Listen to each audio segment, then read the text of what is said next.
Bagi golongan yang berumur 40-an dan 50-an, apa persediaan anda untuk persaraan? KWST mengeluarkan kenyataan bahawa rakyat Malaysia memerlukan sekurang-kurangnya RM240,000 untuk bersara pada usia 56 tahun secara bermaruah.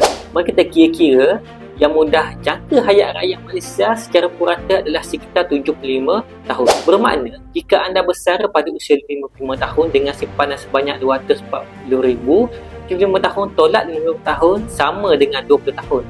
RM240,000 tu bahagi dengan 24 tahun sama dengan RM12,000. Ini bermakna anda hanya ada RM12,000 untuk digunakan dalam masa 1 tahun. Dan bila bahagi 12 bulan bermakna anda hanya ada RM1,000 untuk kegunaan sebulan. Cuba anda lihat gaya hidup anda sekarang. Adakah dengan RM1,000 cukup untuk persaraan anda? Dan saya pasti nilai RM1,000 sekarang tidak sama 20 tahun akan datang. Jadi di sinilah fungsi emas dalam simpanan. Emas bukanlah pelaburan yang boleh berkembang nilainya.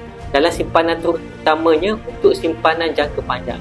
Bila anda tukarkan simpanan wang fiat ke dalam bentuk logam emas, anda mengekalkan nilai simpanan anda sikit. Kerana emas tidak terjejas dengan kejatuhan nilai mata wang.